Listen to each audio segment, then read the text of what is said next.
Warahmatullahi wabarakatuh. Alhamdulillah, wassalatu wassalamu ala rasulillah, khatamil anbiya wal mursalin wa ala alihi wa sahbihi ajma'in. Faqala ta'ala fi kitabil aziz, أعوذ بالله من الشيطان الرجيم. يا أيها الذين آمنوا اتقوا الله حق تقاته ولا تموتن إلا وأنتم مسلمون. يا أيها الذين آمنوا اتقوا الله وقولوا قولا سديدا يصلح لكم أعمالكم ويغفر لكم ذنوبكم ومن يطع الله ورسوله فقد فاز فوزا عظيما. أما بعد، Alhamdulillah, a'azakumullah wa akhadillah, a'azakumullah. Bapak Ibu sekalian yang dimana Allah Subhanahu wa Ta'ala, di bagian ini alhamdulillah kita mendapatkan banyak nikmat dari Allah Ta'ala. Dari kita bangun tidur sampai kita duduk sekarang ini, sudah berapa banyak nikmat dan karunia yang Allah berikan kepada kita. Apabila kita coba menghitung dari mulai kita bisa membuka mata kita, bisa bernapas dengan segar, bisa menggerakkan tubuh kita, melangkahkan kaki kita dari tempat tidur menuju ke kamar mandi, kemudian bisa merasakan nikmatnya guyuran air, lalu menggerakkan seluruh tubuh kita dengan guyuran air tersebut, kemudian bisa berwudu dan selanjutnya sampai kita duduk sekarang ini setelah melaksanakan sholat subuh berjamaah dengan kajian tausiah yang hakikatnya dari Allah dan Rasulnya. Ustaz-ustaz hanya menyampaikan saja sebagai media saja.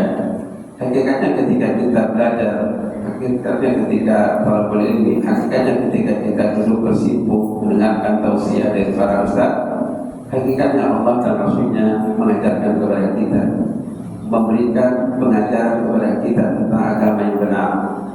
Sementara ustaz-ustaz itu hanya sebagai wasilah, sebagai media, sehingga tidak perlu merasa ustaz itu sebagai orang yang hebat, hanya sebagai wasilah, tidak lebih, hanya sebagai perantara yang hakikatnya Allah dan Rasulnya mengajarkan kepada jamaah sekalian. Karena kita bersyukur kepada Allah Subhanahu wa Ta'ala, hari ini kita bisa duduk bersimpuh mendengarkan tausiah Allah Rasulullah yang hakikatnya adalah yang kita butuhkan dalam kehidupan kita, melebihi kebutuhan kita kepada makanan, minuman dan yang lain-lainnya dalam kehidupan dunia. Karena tidak lain bagi kita atas segala nikmat tersebut, kita bersyukur kepadanya. Semoga dengan kita bersyukur kepada Allah Ta'ala dengan segala nikmat dan karunia Allah berikan kepada kita, semoga Allah menambahkan nikmat yang lainnya dan menyempurnakan nikmat-nikmat tersebut hingga kita mendapatkan pada akhir kehidupan kita, pusat akhir kehidupan kita mendapatkan berkah husnul khatimah. Amin ya rabbal alamin. Salawat dan salam semoga tercurahkan kepada Nabi kita Muhammad sallallahu alaihi wasallam yang siap ataupun tidak, yang mau atau tidak, sebagai seorang muslim Allah memerintahkan kita untuk menjadikan beliau sebagai qudwah dalam kehidupan kita. Allah perintahkan untuk kita mengikutinya. Allah perintahkan untuk kita mentaatinya. Allah perintahkan untuk kita tunduk kepada perintah-perintahnya.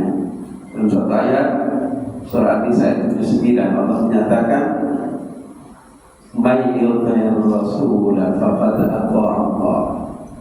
Barang siapa taat kepada Rasul, maka dia taat kepada Allah Ta'ala. Bagaimana implementasinya? Menghidupkan sunnah-sunnahnya, menghidupkan sunnah Nabi SAW, implementasi dari kita mentaati Rasulullah SAW. Bahkan Allah menyandingkan ketaatan kepada beliau, kepada Allah Ta'ala, tidak akan sempurna manakala kita tidak taat kepada Rasulullah, tidak ittiba kepada Rasulullah. Allah katakan, "Qul in kuntum tuhibbuna Allah fattabi'uni." yuhibbukumullah wa yaghfir lakum dzunubakum wallahu ghafurur rahim. Qul, katakanlah, in kuntum tuhibbunallah, jika kalian mencintai Allah. Para ulama tafsir menjelaskan kalimat in kuntum tuhibbunallah, jika kalian mencintai Allah, yakni beriman kepada Allah. Dan di antara syarat tauhid la ilaha illallah adalah habba, kecintaan kepada Allah Subhanahu wa taala. Ketika Allah katakan, qul, katakan, in kuntum tuhibbunallah, jika kalian mencintai Allah, fattabi'uni, maka ikuti aku, ikuti Rasulullah SAW. Sehingga ittiba kepada Rasul adalah mutlak.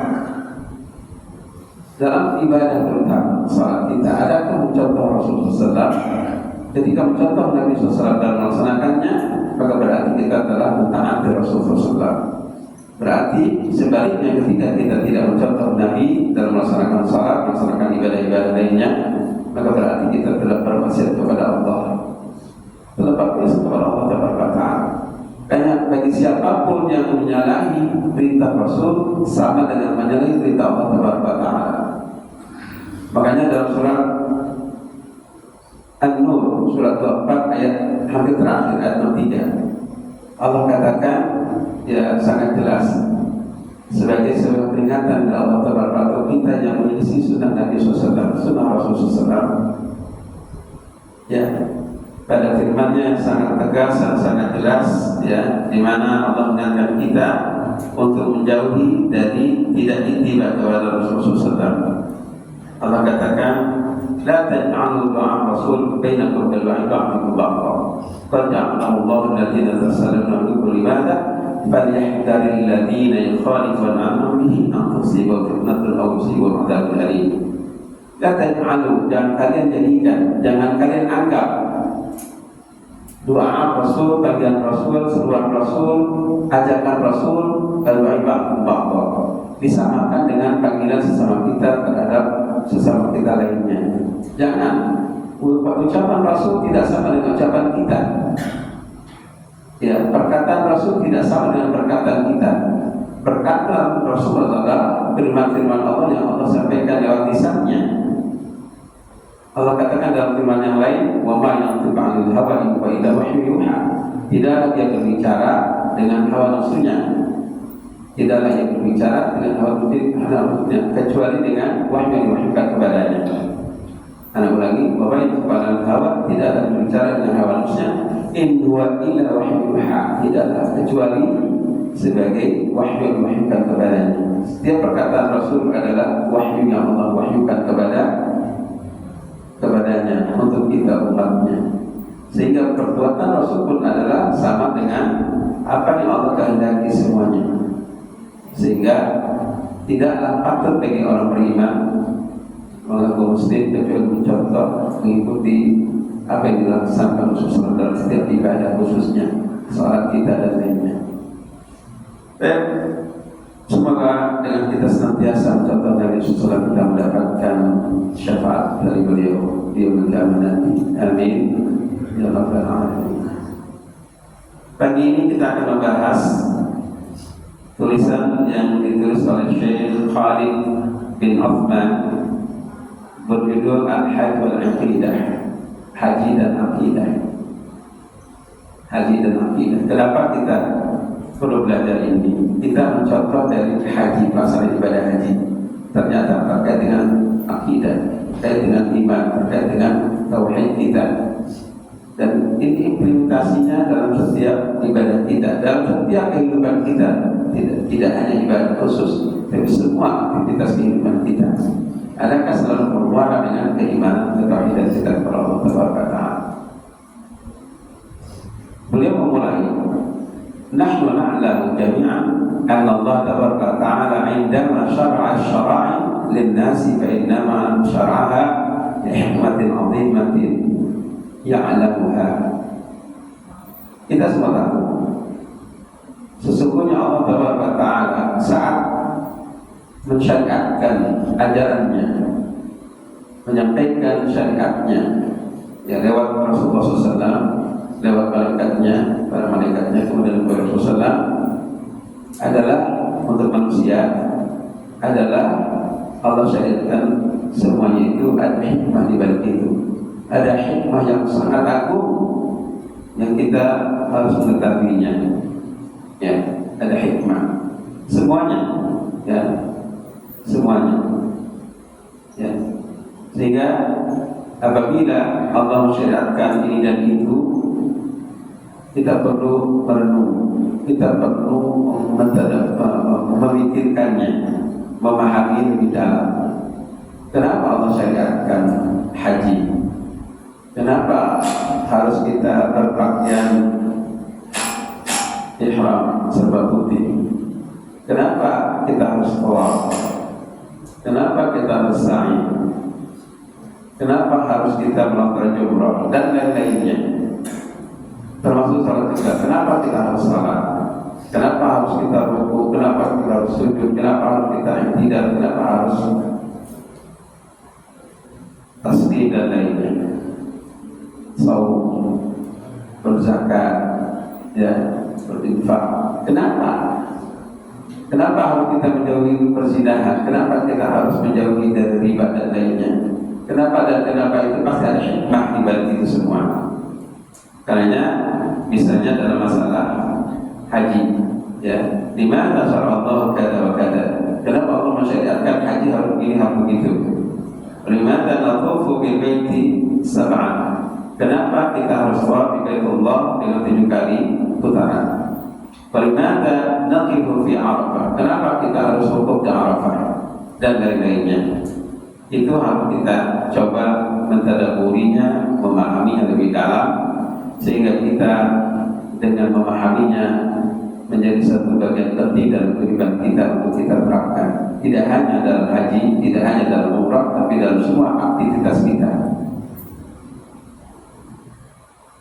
Man ta'ammala fi aqwalil haji wa fi af'alihi mimma syara'a Allah Ta'ala lana fihi min al-aqwal wal af'al fa innahu yajidu at-tauhid wa huwa al-rakizatul ula allati tadur 'alaiha jami'u a'malil haji. Siapapun yang merenungkan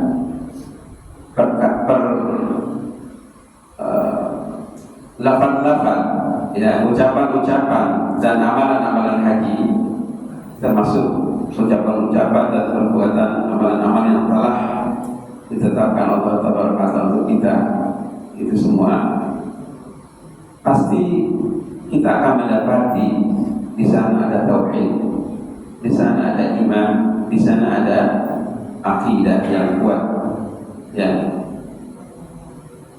Wa huwa ar-rakizatul ula, dan itu adalah pokok yang paling utama, ya, yang menjadi landasan seluruh ibadah haji kita, tauhid.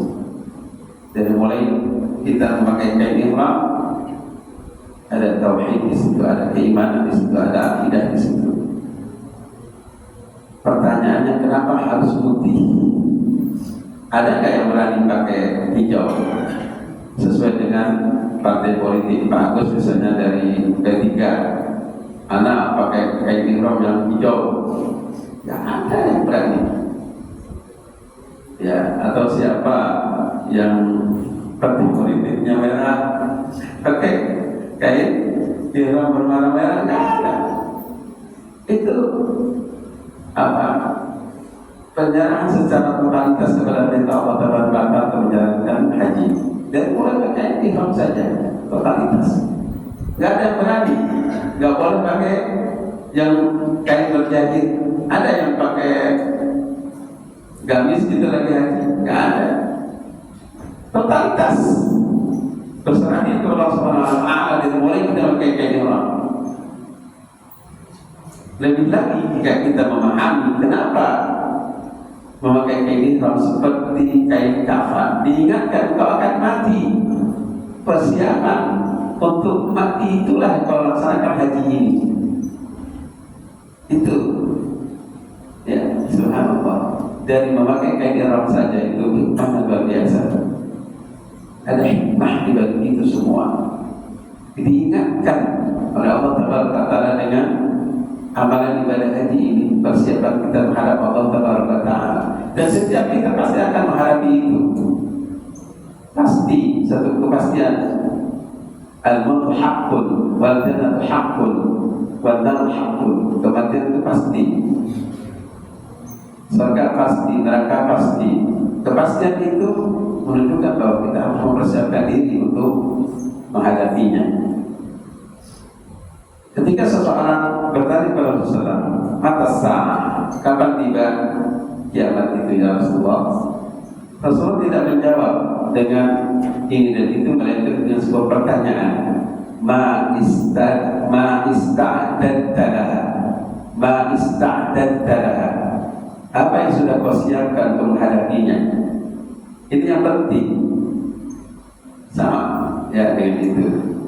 Karena ketika kita mulai dengan memakai kain ihram saja sudah merupakan ada pelajaran yang berharga untuk kita persiapkan menghadapi kematian.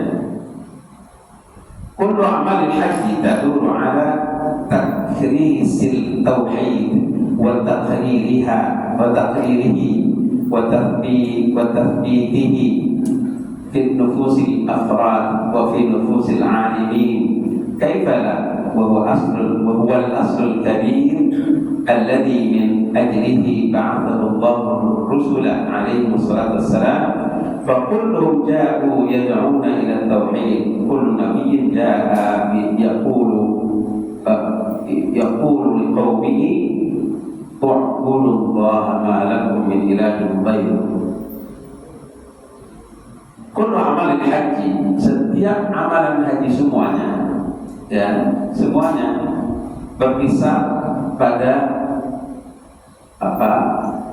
Takris tauhid, untuk memantapkan tauhid, memantapkan tauhid semua, ya. Wa taqriruha wa taqriruhu, apa namanya?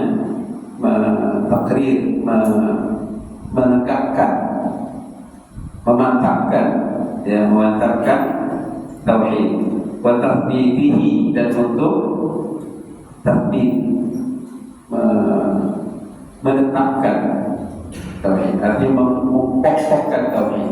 Semuanya ibadah-ibadah kita, tidak hanya haji sebenarnya, sholat, fi nufusil afrad, pada setiap pribadi kita semua yang menjalankan haji, menjalankan ibadah-ibadah lainnya. Fi nufusil alimin, dan jiwa, ya, semua jiwa, ya, al-alamin, alam semesta, semua maksudnya. Kaifala, mengapa tidak? Wa huwa al-aslul kabir alladhi min ajlihi ba'athahu Allahu rusula alaihi wassalatu wassalam. Ya, ini adalah prinsip yang sangat mendasar, yang karenanya Allah mengutus para Rasul sallallahu alaihi wasallam, ya, mengutus para Rasul, ya. Wa kulluhum ja'u, mereka datang semuanya itu yad'una, mengajak ila tauhid, kepada tauhid. Kullu nabiyyin ja'a yaqulu liqaumihi, setiap nabi datang dan mengatakan kepada kaumnya, wa'budullaha ma lakum min ilahin ghairuh, ibadatilah Allah, ma lakum min ilahin ghairuh, dan tidak ada bagi kalian min ilahin ghairuh, ilah dan ilah selainnya. Artinya tidak ada yang harus disembah kecuali Allah Taala. Karena prinsip tauhid ini adalah prinsip yang sangat pokok dari setiap langkah kehidupan kita, dalam ibadah kita terutama. Jangan melenceng dari itu, ya.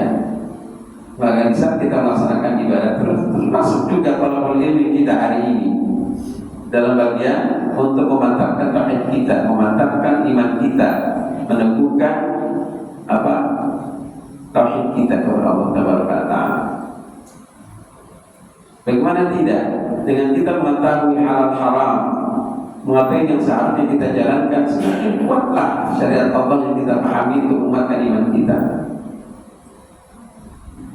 Karena orang-orang yang memiliki keilmuan, yang dia melaksanakan ilmu tersebut, apa yang dia pahami itu diamalkan, maka semakin dekat kepada Allah Subhanahu wa taala. Innama yakhshallaha min ibadihi ulama. Menggunakan kata innama, hanyalah. Innama, hanyalah.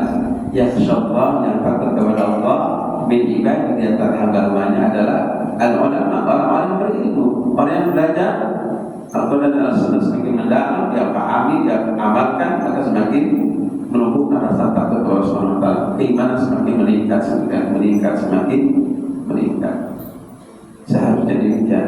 Jadi kalau kita belajar semakin turun iman kita, berarti pelajarannya yang belum memantapkan iman kita, ya, belum memantapkan iman kita. Ya, itu seorang Allah. Wa idza kana al-'abdu yaduru fi hadhihi al-manasik yaqumu bi'amali al-haji wa yuraddidu tilka al-kalimat allati turaddiduha 'inda ihramihi aw fi ay maqam min maqamat al-manasik duna an yastash'ara hadha al-ma'na fa inna af'alahu wa aqwalahu tubqi ghayra mu'aththaratin fi nafsihi.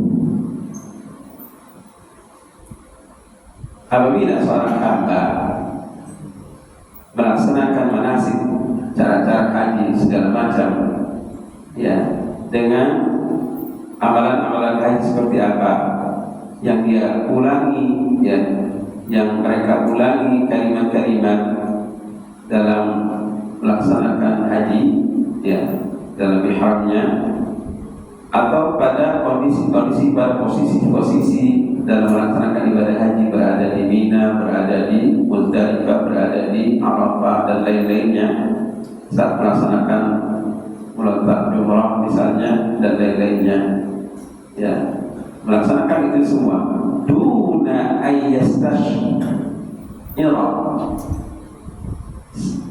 tanpa merasakan, ya, makna dari haji ini, pelaksanaan manasik haji, tanpa didasari tauhid, tidak didasari dengan keimanan, ya, makna tadi, fa inna a'malahu wa aqwalahu tubqi ghayra mu'aththaratin fi nafsihi. Semua amalan-amalannya, semua ucapan-ucapannya dalam melaksanakan ibadah haji tidak terbekas dalam jiwanya, tidak ada pengaruh dalam jiwanya, tidak menumbuhkan keimanan, ketakwaan kepada Allah Subhanahu wa taala. Apa artinya ibadah yang dilakukan seperti itu? Apalagi ada yang nyanyi-nyanyi, ada yang nyanyi-nyanyi, ibadah kok kayak gitu, ya, insyaallah. Dan itu sering kita lihat, ya, sering kita lihat. Karenanya apa yang menjadi harapan kita dalam melaksanakan ibadah Allah Subhanahu wa taala, terutama haji ini, menjadi bagian penting untuk menambahkan keimanan kita, menguatkan tauhid kita, akidah kita kepada Allah Taala. Inna jami'a aqwalil haji tauhid. Sesungguhnya semua amalan-amalan haji itu mengarah kepada tauhid. Wa inna jami'a af'alil haji tauhid. Semua amalan-amalan, kalau tadi perkataan-perkataan, ucapan-ucapan dalam melaksanakan haji, zikir-zikir, ya. Wa anna jami'a af'alil haji tauhid. Semua amalan-amalan haji itu tauhid, berada di Arafah tauhid, berada di Muzdalifah tauhid, berada di Mina tauhid, semuanya. Bal innal Qur'ana min awwalihi ila akhirihi kulluhu tauhidun. Sebenarnya Al-Quran dari pertama kali, dari surat pertama sampai surat terakhir, semuanya itu adalah mengarah kepada tauhid. Sehingga bacaan Al-Quran yang kita baca itu harus menambah iman kita, menambah tauhid kita, semakin kuat, semakin teguh. Mestinya. Jadi kalau baca Al-Quran semakin menyimpang, berbuat syirik, datang ke dukun, berarti belum menambah keimanan dalam membaca Al-Quranul Karim. Hatinya semakin kotor, hatinya semakin jauh dari jalan Allah Taala. Jadi artinya apa? Bacaan Al-Quran kita nggak ada manfaat sedikit pun. Mestinya menambah.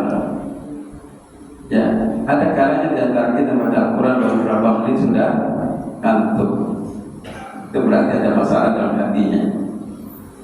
Kenapa? Karena belum bersih hatinya, belum mengucap dalam hatinya di mana. Ada satu ucapan dari Utsman bin Affan radhiyallahu anhu, "Idza tahurat qulubukum," jika hati kalian bersih, ma syaddat min kalamillahi ta'ala, tidak akan pernah puas dengan kalam Allah yang dibaca.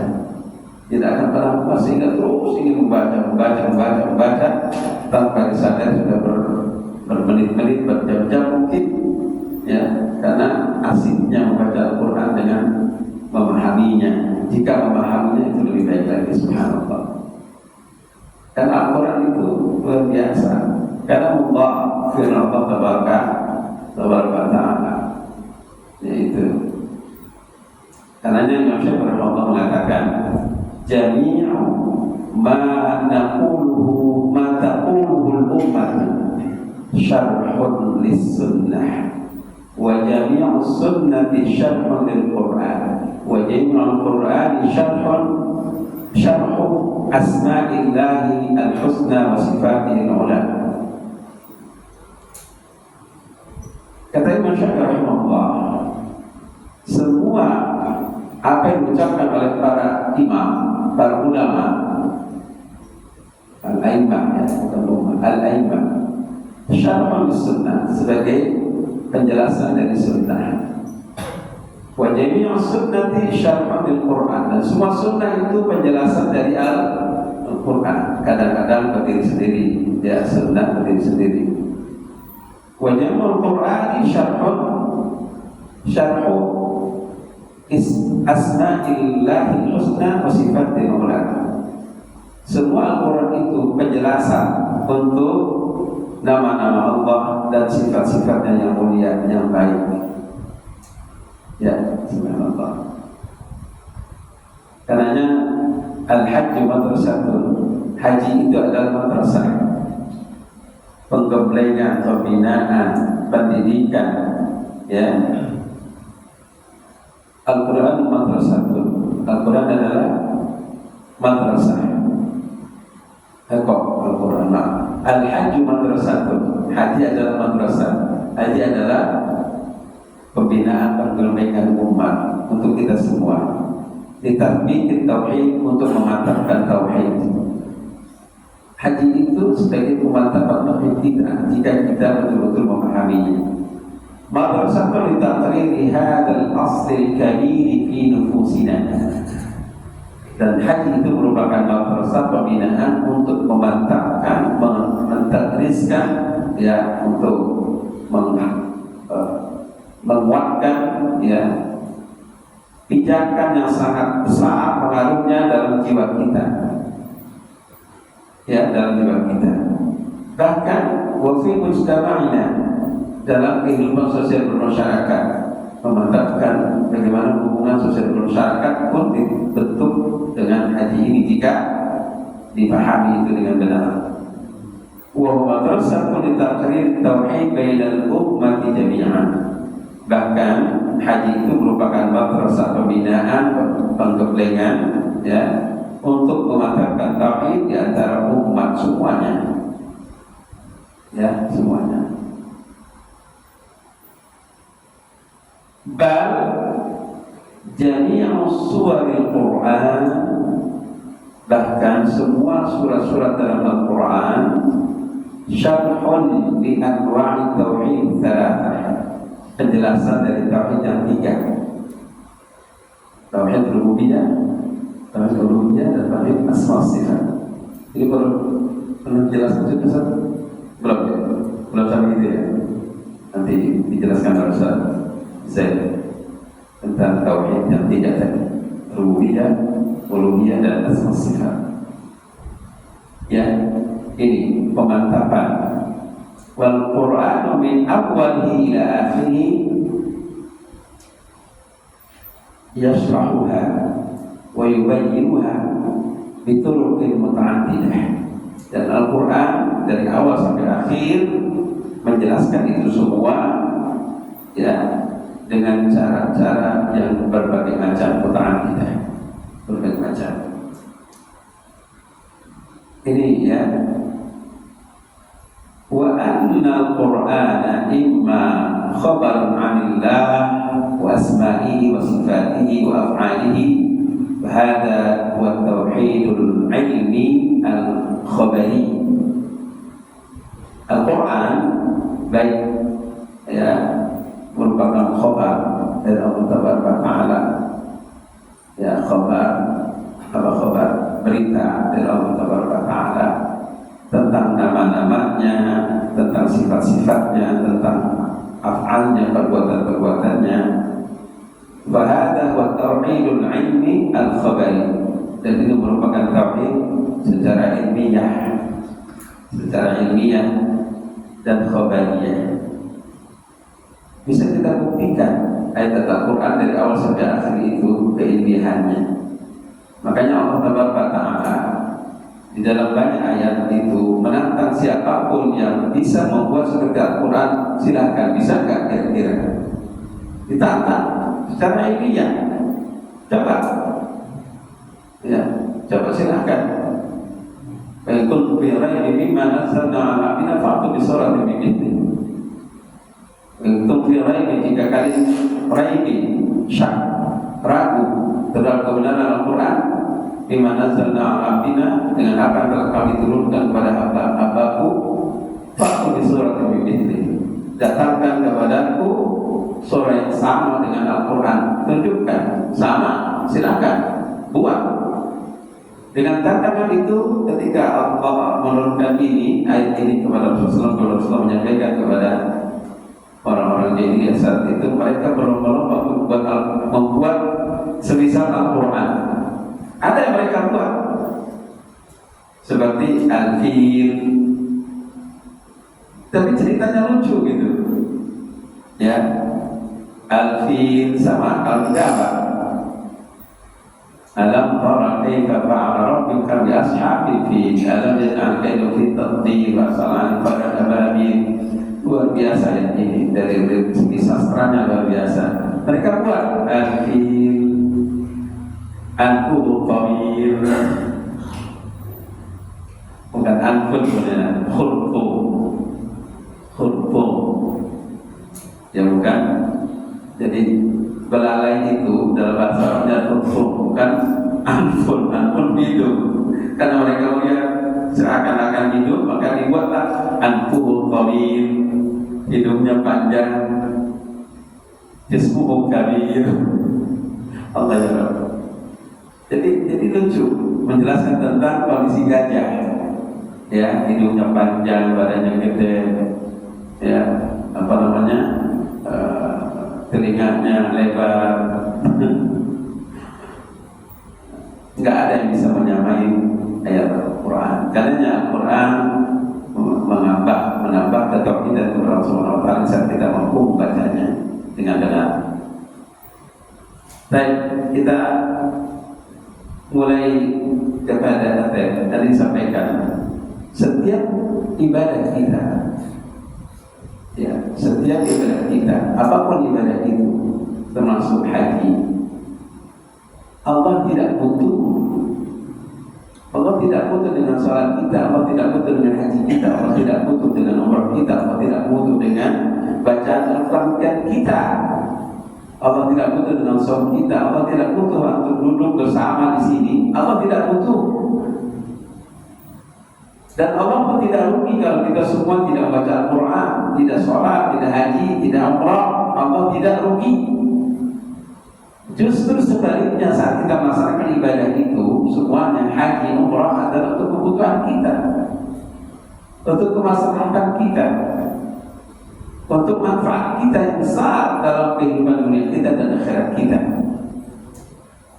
Di dalam Al-Quran surat Al-Anfal ayat 24, Allah menyatakan walladzina amanu istajibu lillahi wa rasul idza da'akum lima yuhyikum ila akhir ayat. Wahai orang beriman, istajibu, jalankan, laksanakan, istajibu, ya, tunaikan, ya, lillahi, kepada Allah, kepada Rasul dan kepada Rasul, tidak da'akum lima yuhyikum. Apabila Rasulullah mengajakmu, menyerumu melaksanakan ini dan itu, lima yuhyikum, pada apa yang memberikan kehidupan bagimu. Kalimat imajahyikum pada apa memberikan kehidupan bagimu. Para ulama tafsir menjelaskan pada apa memberikan maslahah, manfaat yang besar untuk kehidupan dunia dan akhiratmu. Maslahah yang besar untuk kita, masalah yang besar untuk kehidupan kita dan akhirat kita. Jangan dianggap enteng ketika kita melaksanakan ibadah. Itu masalahnya besar untuk kehidupan kita.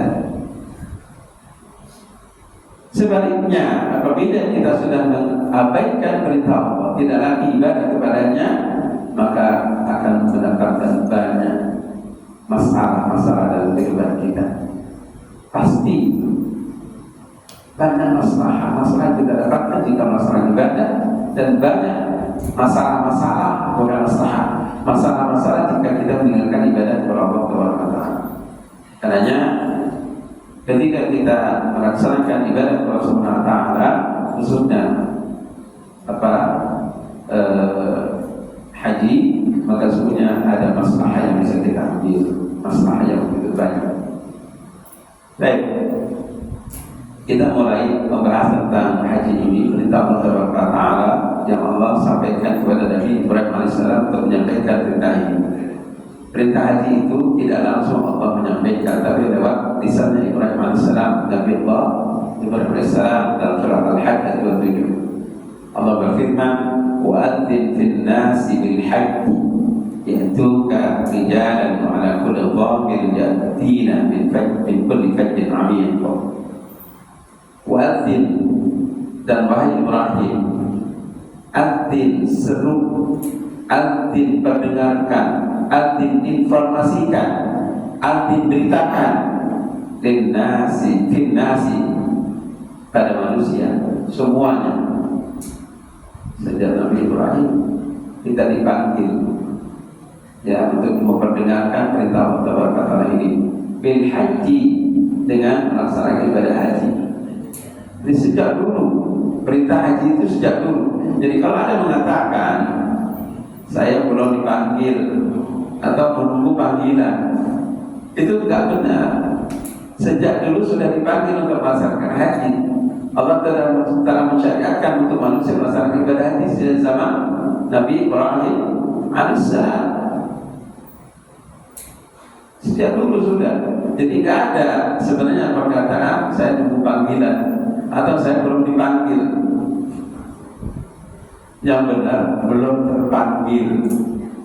Belum terpanggil, hatinya masih keras untuk melaksanakan ibadah haji, tidak merasa terpanggil. Padahal sudah sejak zaman Nabi Ibrahim alaihissalam untuk melaksanakan ibadah tersebut.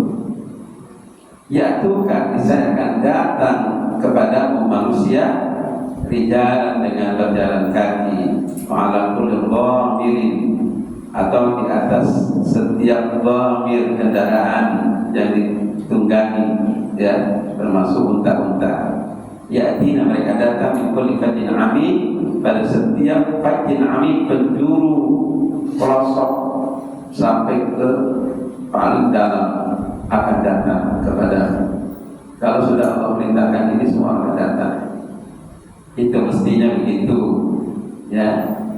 Itu. Karena saat kita melaksanakan ibadah haji ini, karena Allah sudah perintahkan dan mengajak kita melaksanakan ibadah ini, ayo. Maka saat kita melaksanakan ibadah haji ini, dimulai dengan berikhlas, lebih Allahumma hajjah. Apa artinya? Ya Allah, aku datang kepadamu melaksanakan perintahmu itu, ya Allah, melaksanakan haji.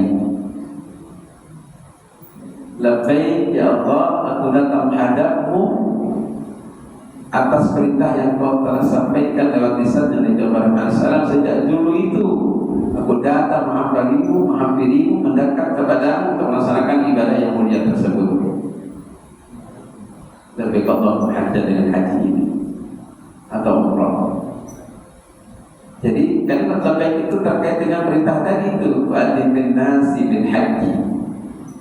Ya, sampaikan, kabarkan kepada manusia, wahai Ibrahim, untuk melaksanakan ibadah haji sejak zaman Nabi Ibrahim alaihissalam. Ya, itu.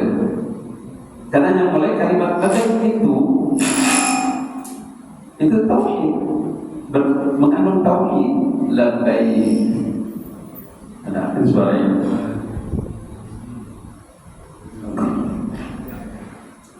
Jadi kalimat labbaik itu adalah kandungan tauhid yang luar biasa di situ, keimanan yang luar biasa. Allah seru lewat lisannya Nabi Muhammad SAW untuk melaksanakan ibadah haji, lalu kita datang melaksanakan perintah Allah. Ini tauhid. Ini tauhid.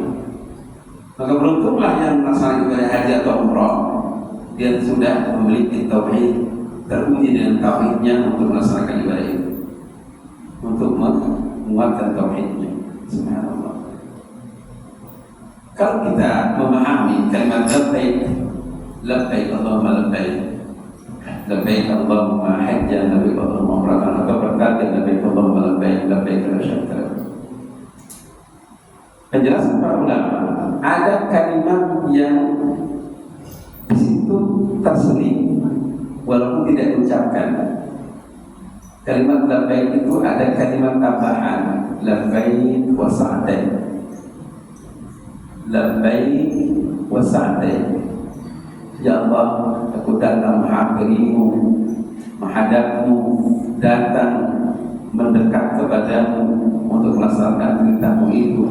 Wa sa'daik, dan aku berusaha untuk sebaik-baiknya melaksanakan ibadah kepadamu agar kau senang dan kau ridha.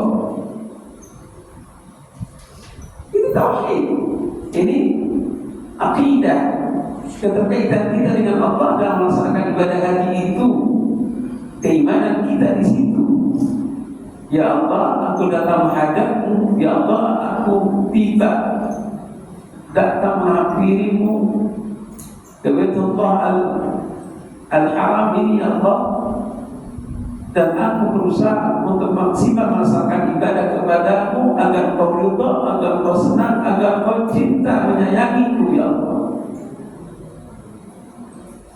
Sehingga di situ berusaha maksimal agar Allah ridha, agar Allah senang, agar Allah suka dengan ibadah kita.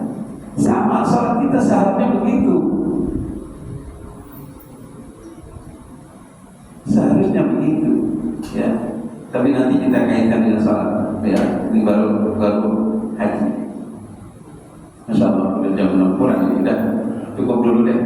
Nanti kita lanjutkan tentang tawafnya, tentang sa'inya, tentang melontar jumrohnya dan lainnya. Makna di balik itu apa? Hikmah di balik itu apa? Nilai tauhidnya apa di sana? Nanti kita akan bahas lebih lanjut lagi. Tapi silakan, ada yang bertanyakan?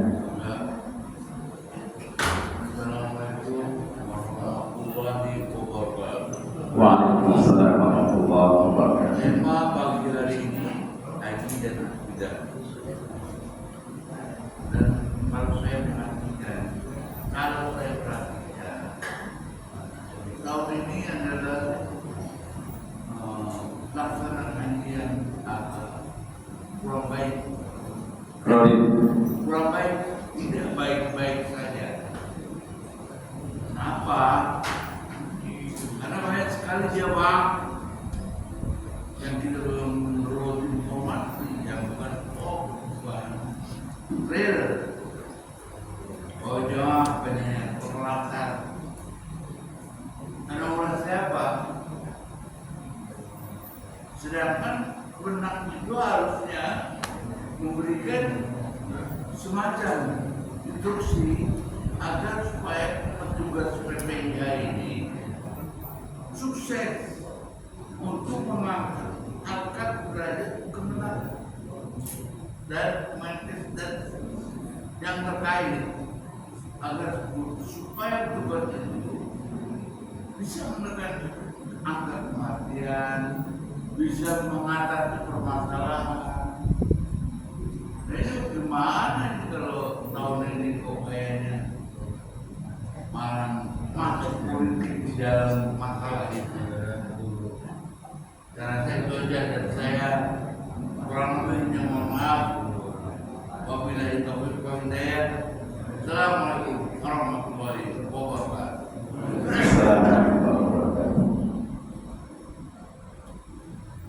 Barakallahu fiik. Bagi yang kepadanya dan kita semua yang hadir di majelis ini. Amin ya rabbal alamin. Sungguh ibadah haji ini adalah ibadah yang puncak, penyempurna ibadah-ibadah lainnya. Maka tidak sempurna ibadah kita, salat kita, saum kita, zakat kita, jika kita belum melaksanakan ibadah haji. Penyempurna. Kenapa haji itu di akhir diletakkannya, setelah salat, setelah zakat, setelah saum, baru haji? Penyempurna. Jika melaksanakan ibadah hajinya benar, maka balasannya tidak lain kecuali surga. Ya, al-hajjul mabrur selalu jazailah jannah, surga. Sehingga dibutuhkan dalam pelaksanaan ibadah haji ini, ya, pemahaman yang benar bagaimana menjalankan ibadah haji ini, pemahaman yang benar.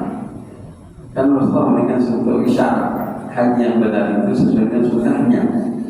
Khudhu anni manasikakum, ambil dari cara ibadah haji.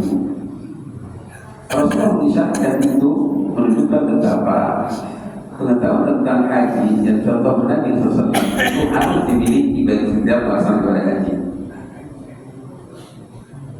Ya, harus betul-betul punya pemahaman yang benar bagaimana ibadah haji dari mulai awal sampai akhir. Satu itu pemahaman. Yang kedua, perlu pembimbing.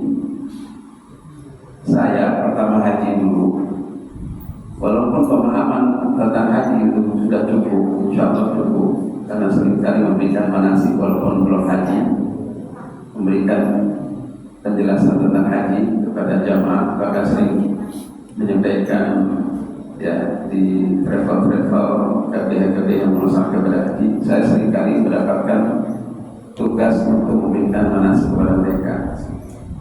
Saat melaksanakan ibadah haji, ternyata tidak cukup hanya pemahaman, perlu leader, perlu pembimbing yang bisa membimbing kita melaksanakan ibadah haji.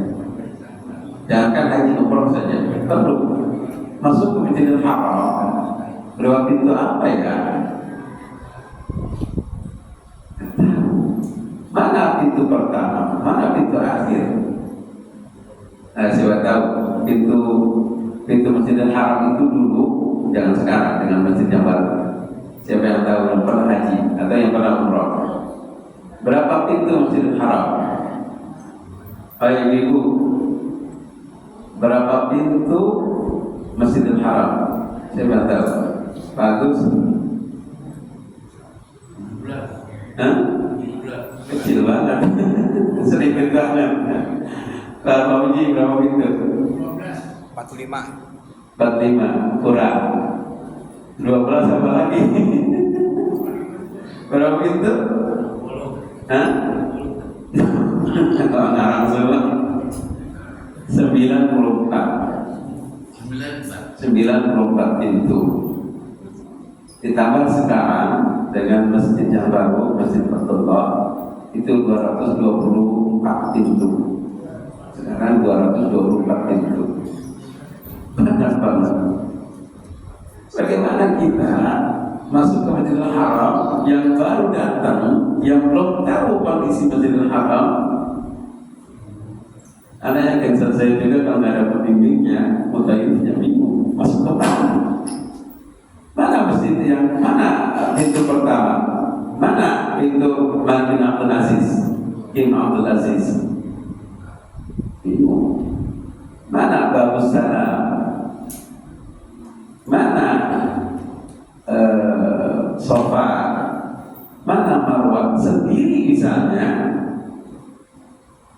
sesuatu yang sulit.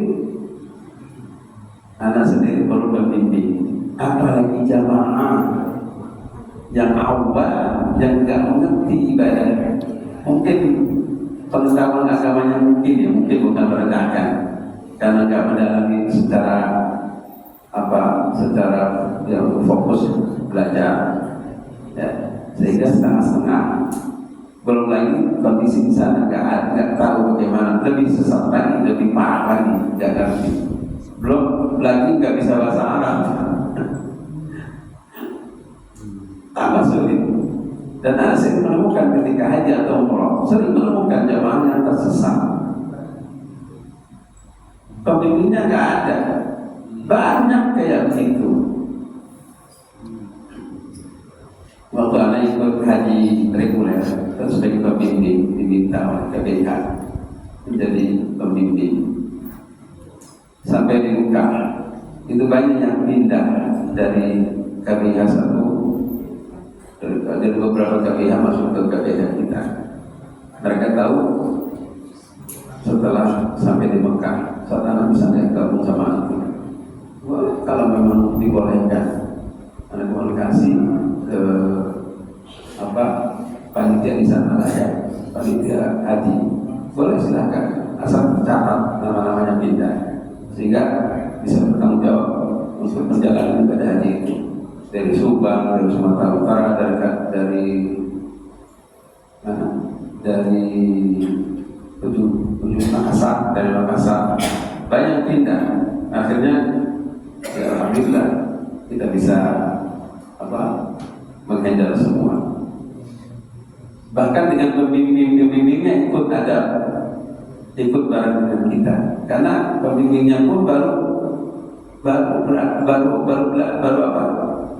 haji, belum pernah tahu haji itu seperti apa, hanya ikut ke kita dan kita bimbing, pembimbing kita bimbing. Itu artinya perlu pengetahuan, pengalaman dan masalah ibadah haji. Bagaimana ketika ada masalah begini-gitu, problem ini dan itu segala macam. Kalau kita tidak paham, maka repot. Bagaimana ketika tanggal 8 Zulhijjah, hari Tarwiyah, yang semua itu ya dikondisikan untuk tanggal 9 berangkat ke Arafah. Sangat sedikit yang masuk di tanggal 8 Zulhijjah masuk ke Mina. Enggak difasilitasi awalnya, enggak difasilitasi tanggal 8 Zulhijjah itu. Akhirnya kumpulkan semua travel dan beberapa KBH, coba kumpulkan. Ya, kita usulkan ke panitia haji di sana untuk kita bisa berangkat tanggal 8 Zulhijjah. Karena akhirnya alias pohon anak bawa dan berapa, ada sekitar 10-11 travel dan KBH untuk maju untuk bisa tanggal 8 Zulhijjah itu bisa ke Mina. Alhamdulillah dikabulkan, difasilitasi, kemudian mobilnya itu difasilitasi, kemudian penginapan difasilitasi pula untuk makan segala macam. Kita yang punya keinginan dan kita punya prosedur cara yang minim itu, alhamdulillah bisa difasilitasi. Ya, dari pengalaman, karena kita sudah punya pengalaman, kita bisa terapkan. Jika enggak, sesuatu yang tidak mungkin bisa melaksanakan itu semua. Maka pembimbing tidak hanya memahami melaksanakan ibadah haji, tapi juga memahami praktek dalam melaksanakan ibadah haji dari tahapan segala macam. Itu. Dan sampai beberapa kali haji anak, alhamdulillah setiap dari Arafah menuju Muzdalifah sebelum Isya sudah sampai. Orang-orang sampai ke Muzdalifah ada sampai jam 10, jam 12, jam 2 baru sampai. Ada bahkan menjelang subuh. Tapi alhamdulillah anak sebelum Isya sudah sampai, hanya berapa menit dari Arafah ke Muzdalifah. Ada triknya, ada caranya. Alhamdulillah. Sampai ada beberapa jemaah yang pernah mengangkat haji di tempat lain, di KBH lain. Kok kita cuma berapa menit? Kami dulu sampai 5-6 jam perjalanan menuju ke Muzdalifah, mendingan jalan kaki 1 jam selesai sampai, nggak sampai 1 jam sampai. Dari Arafah itu dekat, 5-6 kilo saja, 5-6 kilo saja. Jalan 6 kilo berapa jam? Berapa menit? 6 kilo itu kalau lagi belajar apa-apa di apa itu di Rawal Utara berapa menit? setengah jam. Iya. Kalau mungkin padat 1 jam lah. Sampai di Muzdalifah 1 jam. Pakai kendaraan 6 jam, 7 jam. Macetnya. Tapi apabila kita pakai kendaraan, pakai mobil, pakai bis, ya, itu tidak sampai 1 jam. Bahkan mungkin tidak sampai setengah jam. Ada triknya. Pengalaman dan pengalaman itu harus dimiliki oleh pemimpin sehingga bisa membuat jamaah. Yang Anda lihat kasus-kasus yang sampaikan tadi itu, pertama, pembimbing yang ditetapkan oleh pemerintah, oleh lembaga agama, belum punya pengalaman haji. Banyak yang dari awal hanya pertama ini belum ada pengalaman sedikit pun. Sehingga anak ketika melaksanakan ibadah haji, terutama untuk reguler, itu membimbing betul, membimbing pembimbing di satu tempat ada membimbing mereka karena nggak paham pelaksanaan ibadah haji. Tapi karena mereka propos semua, anak nggak mau tinggal dengan mereka, tidak datang aja ke posko. Silakan, anak nggak bisa gabung dengan antum karena anak nggak kuat untuk merokok. Anak bilang gitu nggak kuat karena menyendiri di kamar sendiri, lalu gabung dengan mereka. Dan dengan syarat ketika penjelasan itu nggak ada yang merokok. Kalau merokok anak nggak mau, anak belum ini kok, anak diminta oleh mereka. Alhamdulillah. Itu pengalaman yang anda lihat dari apa yang kasus tadi. Belum punya pengalaman. Silakan. Satu mungkin satu lagi. Assalamualaikum warahmatullahi wabarakatuh. Waalaikumsalam warahmatullahi wabarakatuh. Bukan pertanyaan tapi berbagi pengalaman. Jadi yang disampaikan Haji Hafiz waktu dipertanyakan tadi dari pengalaman saya, kebetulan saya bukan pertama ya 3 kali ke sana, Haji 1 kali belum dengan travel yang berbeda-beda. Kalau kita dipromosikan pertama travel demikian bagus, tapi ternyata pembimbingnya yang berangkat ke sana tidak punya ilmu yang mumpuni, Dan pengalaman yang kurang. itu jelas yang disampaikan tadi mengenai pembimbing dan hebat itu bukan pembimbing yang profesional.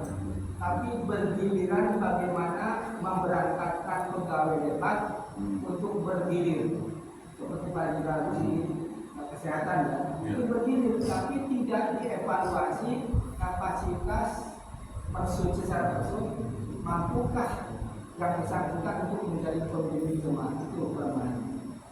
Kemudian dengan kondisi sekarang waiting list 30 tahun, himbauan saya adalah kepada anak-anak kita sudah mulai daftar atau musliman ya, mantunya paling daftar masih ada. Jadi kan Anda nanti 30 tahun depan baru berangkat, umur sekarang berapa? 30 plus 30. Itu dikhawatirkan seperti itu. Kalau sudah 60 daftar, ditambah 30 sampaikah umur 90? Nah, ini harus diperhitungkan dengan waiting list saat ini. Saya kira itu saja. Yang terakhir adalah jangan mengandalkan pembimbing. Kita mencari ilmu dengan cara menasik atau seperti majelis-majelis ini atau baca-baca literatur untuk berangkat. Karena tadi dijelaskan mengenai akidah. Kedua, mengenai mahalnya berangkat ke sana. Ya, berangkat ke sana mahal. Biaya mahal, ibadah harus punya nilai yang baik di mata Allah Subhanahu wa taala. Saya kira itu banyak. Assalamualaikum warahmatullahi wabarakatuh. Assalamualaikum. Pemerintah sejak 2016, 2015 itu sudah membuat sertifikasi haji. Setiap pemimpin harus punya sertifikat. Ya. Cuma saya kadang-kadang nggak secara selektif, mestinya ya Kalau namanya sertifikat itu betul-betul teruji dari pengalamannya. Ini kadang dari beberapa tempat yang saya ikut sertifikat itu, saya punya sertifikat secara nasional, saya bisa menunjukkan sertifikat saya bahwa saya berhak untuk menjadi pemimpin. Promosi ya. Saya tambahkan di Ustaz, bahwa petugas haji itu bukan mendampingi, bukan sebagai Pemimpin bukan ya, betul. dia melayani. Itu bukan apa yang dikatakan Pak Jenderal, tolong Petugas kesehatan enggak. Kalau kesehatan ya. Tapi ada sertifikat juga nanti. Sekarang sudah diatur pemerintah dengan Kementerian Agama kerjasama dengan Kementerian Kesehatan dan lain-lainnya mengeluarkan sertifikat. Jadi ada semacam pelatihan juga nanti bagi yang bertugas kesehatan ada sekarang. Jadi nggak langsung ditugaskan tanpa pengetahuan. Jadi ada sertifikatnya sekarang. Kalau masa bagus mungkin belum, sekarang ada. Seperti yang saya ikuti di Bandung beberapa bulan lalu, ya. Jadi sertifikat itu berlaku hanya 4 tahun. Setelah selesai harus ikut lagi sertifikasi lagi. 4 tahun. Jadi saya berapa kali mendapatkan sertifikat. Yang dulu di Bekasi beberapa tahun yang lalu, sebelumnya di mana. Jadi sertifikat itu hanya berlaku sampai 4 tahun. Setelah itu ikut lagi sertifikasi. Ya, ketemu lagi kawan-kawan lama lagi. Yang udah pengalamannya udah cuma dapat sertifikat aja gitu. Dan kadang-kadang ada di antara penyelenggara sertifikasi itu yang penting ikut sertifikasi pasti dapat sertifikat. Yang kita repot pengetahuannya mungkin masih minim, pengalaman juga minim, dapat sertifikat. Itu yang jadi masalah jadinya. Dapat sertifikat tapi kayak itu sama dengan jamaah yang lainnya. Tapi demikian mungkin sekali Allah Subhanahu wa Ta'ala kajian kita pada pagi ini mudah-mudahan bermanfaat.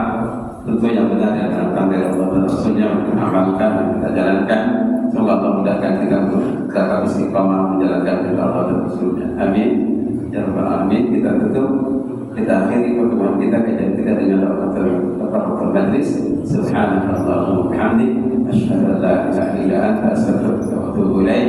Wassalamualaikum warahmatullahi wabarakatuh.